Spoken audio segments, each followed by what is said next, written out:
Kita awali informasi pertama. Pemirsa, konsumsi narkoba jenis ekstasi seorang selebgram cantik berinisial SA diringkus petugas reserse narkoba Polsek Metro Gambir di sebuah kamar apartemen di Rasuna Said, Jakarta Selatan. Dari hasil tes urin selebgram yang juga jalak gagal dari Partai Persatuan Pembangunan itu terbukti positif mengandung amfetamin dan juga metafetamin.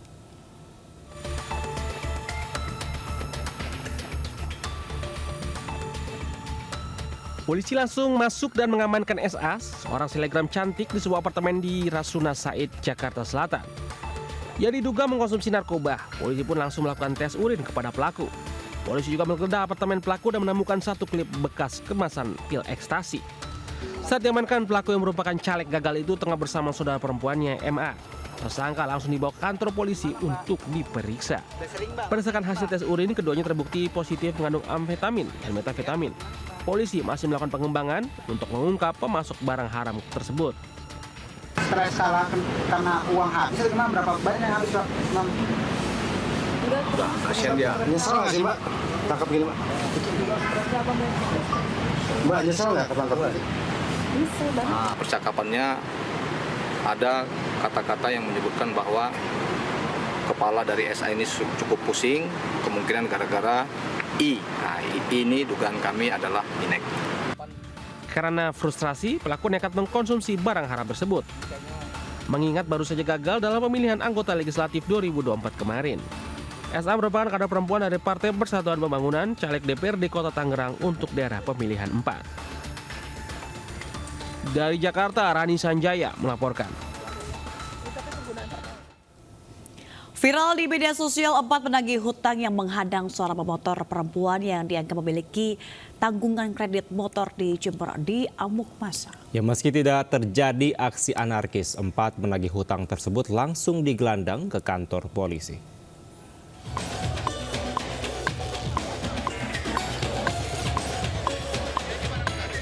Viral di media sosial, 4 penagih hutang yang menghadang pemotor perempuan karena dianggap memiliki tanggungan kredit motor hampir diamuk massa.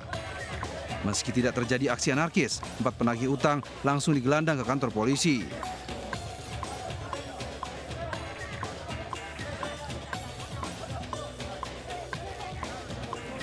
Inilah detik-detik saat 4 orang penagih hutang dikepung massa yang emosi di Desa Kasian, Kecamatan Pugar, Jember, Jawa Timur.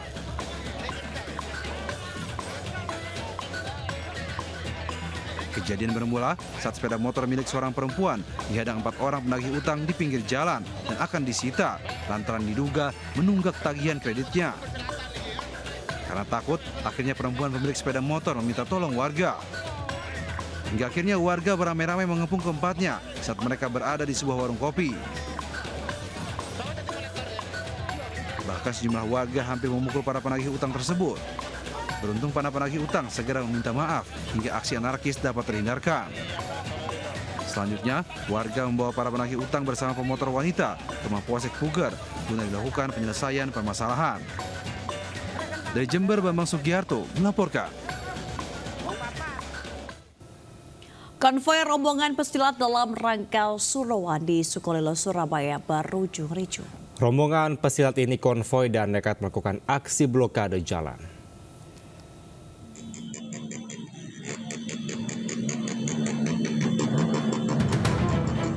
Membawa bendera dan spanduk, ratusan orang yang mengenakan atribut silat ini memblokade persimpangan Jalan Arif Rahman Hakim, Insinyur Soekarno-Hatta, Kecamatan Sukolilo, Surabaya.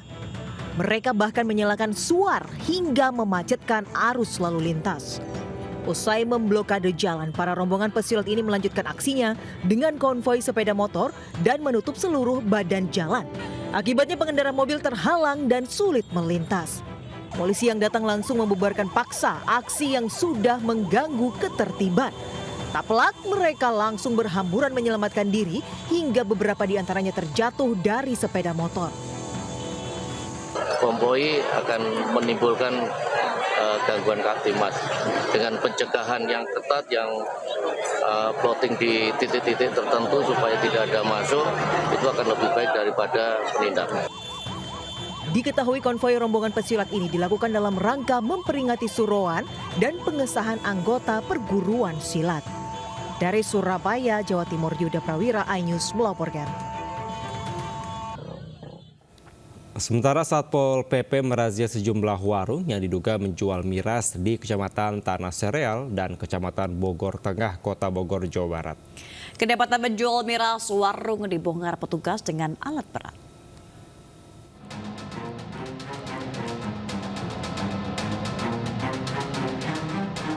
Aparat Satpol PP Kota Bogor menggelar razia minuman keras atau miras di sejumlah warung di Kecamatan Tanah Sareal dan Kecamatan Bogor Tengah, Kota Bogor, Jawa Barat, Minggu malam.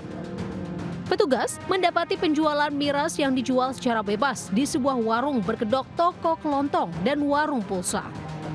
Petugas pun menyita ribuan miras dari lokasi.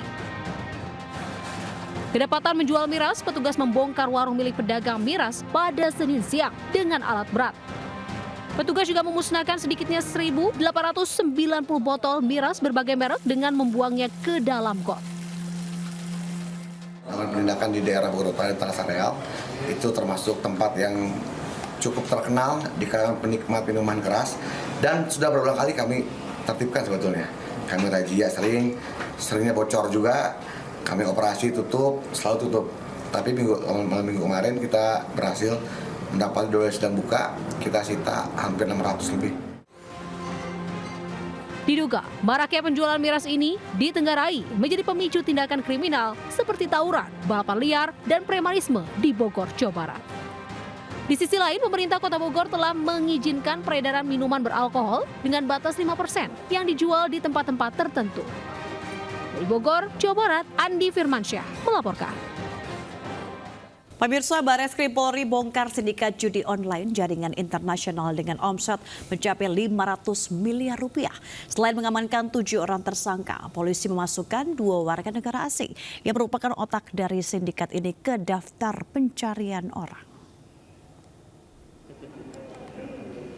Inilah ke-7 tersangka yang ditangkap tim operasional Direktorat Tindak Pidana Umum Barreskrim Polri di 6 provinsi berbeda lantaran terlibat dalam sindikat judi online sekaligus host live streaming pornografi.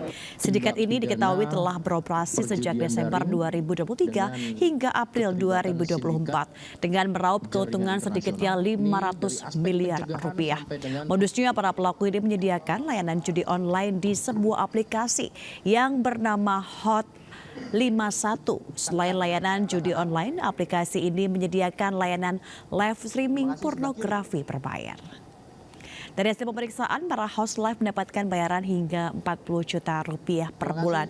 Barreskrim Polri juga telah berkoordinasi dengan Divisi Hubungan Internasional Polri untuk menangkap 2 WNA Taiwan yang merupakan otak dari sindikat ini.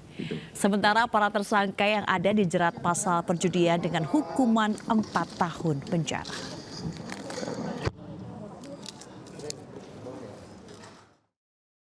Telah berhasil mengungkap tindak pidana perjudian online dan pornografi sindikat internasional jaringan Taiwan.